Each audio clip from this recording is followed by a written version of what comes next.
भारतीय राजनीति के चिर युवा और जो सिर्फ बोलने में विश्वास रखते हैं, करने में नहीं, अर्थात ढपोर संघ के आधुनिक अवतार, नेता प्रतिपक्ष की मर्यादा को तार तार करने वाले Shri Rahul Gandhi ji, a perpetual youth of Indian politics who is consistently demeaning and degrading all the constitutional institution, a new avatar of Goebbels, is now trying to put forth his frustration of losing power by making an unnecessary, uncalled for and totally false allegation on Election Commission. मैं श्री राहुल गांधी जी से पूछना चाहता हूं कि बिहार में, सिर्फ तथ्य के आधार पर पूछना चाहता हूं, पॉइंट नंबर 1, बिहार में 1 सितंबर तक जिसको आपत्ति है कि उसके कागज नहीं सही ढंग से प्रस्तुत हुए हैं, वो चुनाव आयोग को अपना आवेदन देकर अपना नाम जुड़वा सकता है। आज 10 दिन हो गए।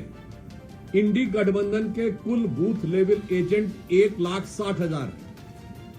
आप 62 लाख को अगर डिवाइड करिए 10 से तो 6,20,000 आता है, और 6,20,000 को 1,60,000 से डिवाइड करिए तो 4.5 के लगभग आता है। यानी केवल 4 से 5 वोटरों का वेरिफिकेशन यदि एक दिन में इंडी गठबंधन के एक बूथ लेवल एजेंट ने किया होता तो अब तक सब कुछ साफ हो गया होता।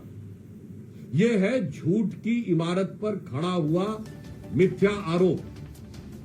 आप औपचारिक रूप से कोई चीज वेरीफाई नहीं कर रहे हैं, न चुनाव आयोग को तकनीकी दृष्टि से जो संवैधानिक रिक्वायरमेंट है उस चीज को करने का वो नहीं कर रहे हैं, और आकर प्रचार कर रहे हैं। दूसरा बिंदु, वो बेंगलोर सेंट्रल की सीट के बारे में बात कर रहे हैं, तो मैं पूछना चाहता हूं वो 1 लाख उनके पास आए कहां से अगर चुनाव आयोग का डाटा नहीं था। दूसरा, उन्होंने किसको जारी किया है वो 1 लाख लोगों की सूची? क्या मीडिया को जारी किया है? क्या जनता को जारी किया है? क्या सांसदों को जारी किया है, या चुनाव आयोग को दिया है? दूसरा, मैं कांग्रेस पार्टी और इंडी गठबंधन में पूछना चाहता हूं, श्री राहुल गांधी जी, आप एक ही कॉन्स्टिट्यूएंसी में इतने सिलेक्टिव कैसे हो जाते हैं? उसी बेंगलोर सेंट्रल कॉन्स्टिट्यूएंसी में आप वो विधानसभा दिखा रहे हैं जहां बीजेपी ने लीड किया है, 2 विधानसभाएं चामराजपेट और शिवाजी नगर, जहां कांग्रेस को 60% से अधिक वोट मिला है, वहां पर बढ़े हुए मतदाता क्यों नजर नहीं आ रहे? क्योंकि वहां एक विशेष वर्ग की संख्या अधिक है, माइनॉरिटी डोमिनेंस है, या फिर आपको इस विषय में पता ही नहीं है? और मैं पूछना चाहता हूं, कर्नाटक में आपकी सरकार है, आपके चीफ मिनिस्टर प्रेस कॉन्फ्रेंस क्यों नहीं कर रहे हैं? डेप्यूटी सीएम प्रेस कॉन्फ्रेंस क्यों नहीं कर रहे हैं? यदि आप ये चाहते हैं कि सरकार के द्वारा नहीं हो, यद्यपि आप स्वयं नेता प्रतिपक्ष के रूप में कैबिनेट मंत्री का दर्जा पात्र हैं, यानी आप स्वयं सरकार की दृष्टि से सरकार के एक हिस्से हैं, क्योंकि आप कई कमेटीज में भी हैं, परंतु पार्टी से कराना हो तो पार्टी का प्रदेश अध्यक्ष क्यों नहीं कर रहा है? आपके राष्ट्रीय अध्यक्ष आदरणीय खड़गे जी सबसे वरिष्ठ नेता हैं और वो कर्नाटक के हैं। शायद इसलिए वो नहीं कर रहे हैं कि उन्हें हकीकत पता है, और या फिर राहुल गांधी जी ये साबित करना चाहते हैं कि कर्नाटक राज्य के संदर्भ में ही उन्हीं की पार्टी के सीएम, डिप्टी सीएम, प्रदेश अध्यक्ष और राष्ट्रीय अध्यक्ष से ज्यादा ये राहुल गांधी जी को पता है, या ये उनके लिए निरंतर लॉन्च होने वाली, जैसे भारत ने एक बार में 100 सैटेलाइट लॉन्च करके एक दिन में रिकॉर्ड बनाया था, पर राहुल गांधी जी के निरंतर असफल लॉन्चिंग के प्रयास में किए जाने वाली छटपटाहट का ये एक और प्रयास मात्र है।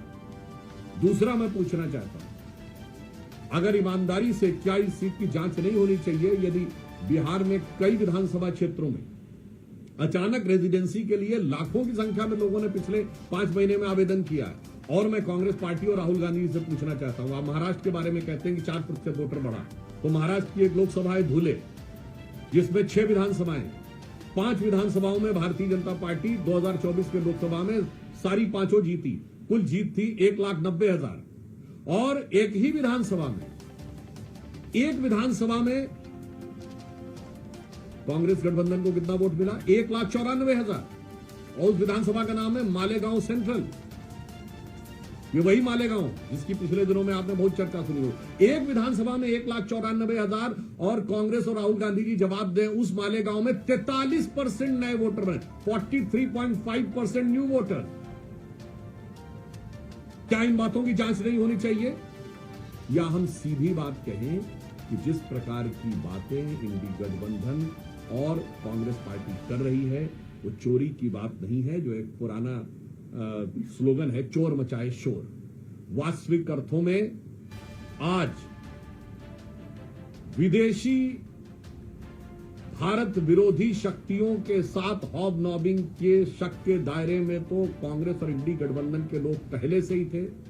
विदेश में जाकर भारत विरोधी एनजीओ और भारत विरोधी नेताओं से मिलने के प्रमाण तो राहुल गांधी जी के पहले से ही थे।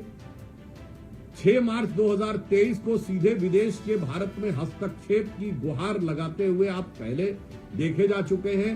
अब विदेशी घुसपैठियों के द्वारा भारत के लोकतंत्र पर डाका डालने का यह प्रयास इंडी गठबंधन के द्वारा किया जा रहा है।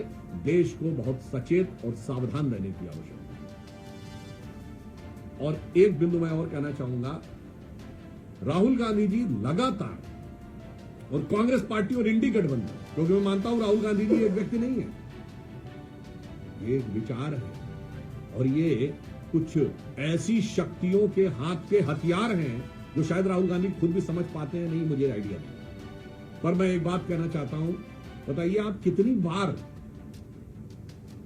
जनता की नजर में असत्य बोलते हुए या झूठ बोलते हुए पाए जाएंगे।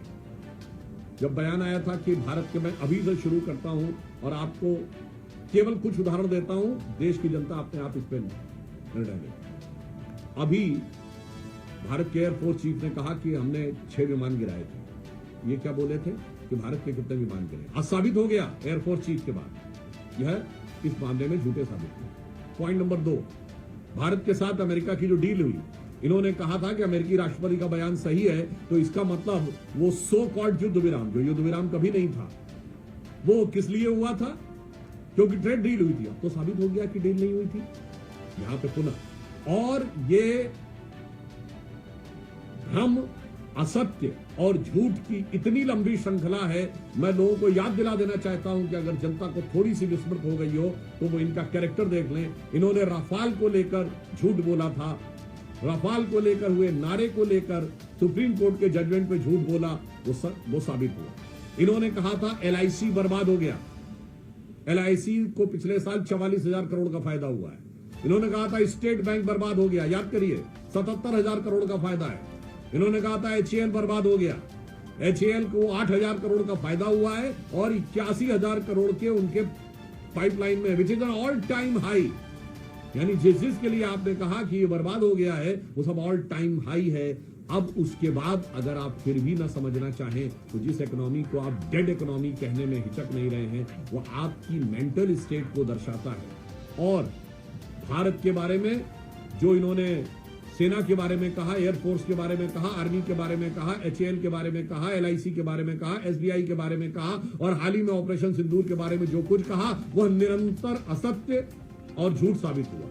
तो मैं एक पंक्ति में कहना चाहूंगा, एक दौर था जब इस देश में महात्मा गांधी ने एक किताब लिखी थी, माई एक्सपेरिमेंट विद ट्रुथ, सत्य के साथ मेरे प्रयोग। और आज हम देख रहे हैं उन्हीं के एकमेव स्वयंभू उत्तराधिकारी होने का दावा करने वाले श्री राहुल गांधी जी का असत्य का भयानक रोग।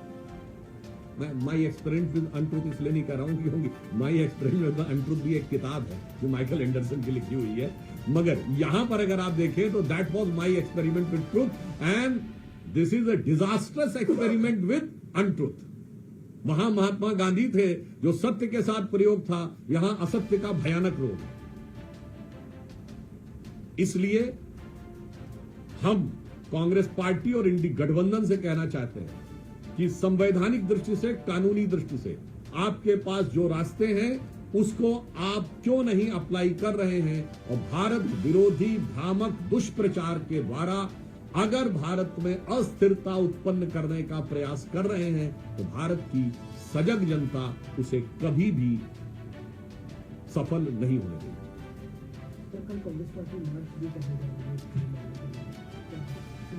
मुझे लगता है कि उन्हें पहले 1 सितंबर तक उनके पास वक्त है तो उन्हें आवेदन देने चाहिए। मैंने उत्तर दे दिया है।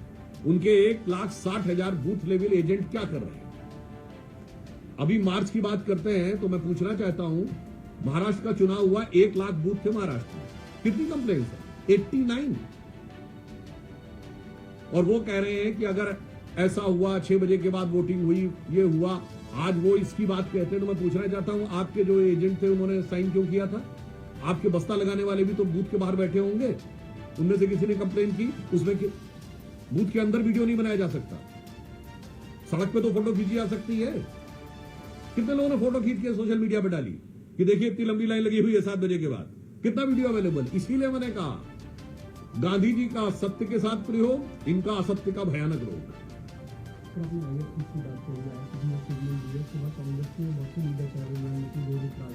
उनका कहना ये है कि वो टाइमिंग पे कुछ नहीं कर रहा है, 2-3 महीने बाद अच्छी स्टेटमेंट आई है। क्या आईएएफ चीफ और ये पार्टी नैरेटिव चेंज करना चाह रही है? हाँ, मुझे लगता है कि वो लोग जिनको भारत की हर शक्ति, भारत की हर सामर्थ्य, भारत के हर शौर्य में ग्लानि महसूस होती है, वही आज भारत को हर दृष्टि से कमजोर देखना चाहते हैं। मतलब मैं एक बात कहूं, जिन लोगों ने इतिहास में लिखा कि लुटेरे महान थे, वही आज कहते हैं, उनके ही भाषणों में आज पाकिस्तान के पक्ष के अरमान अधिक दिखाई पड़ते हैं।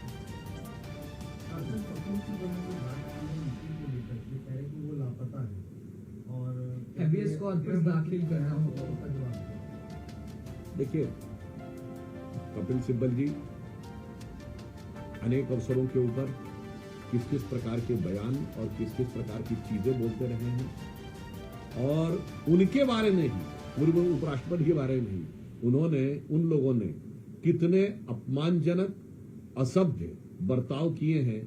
याद करिए, संसद भवन के गेट के ऊपर संवैधानिक पद पर बैठे हुए व्यक्ति की मिमिक्री की जा रही है और सांसदों का समूह कर रहा है और नेता प्रतिपक्ष वीडियो बना रहे हैं। मुझे लगता है कि उसके बाद अगर कोई आज ऐसी बात बोलता है तो मैं शब्दशः नहीं कह रहा हूं, कोई इसको कैविएट लगा के बोल रहा हूं, शब्दशः न लिया जाए, पर पंचतंत्र में रंगे सियार की कहानी सबने सुनी है।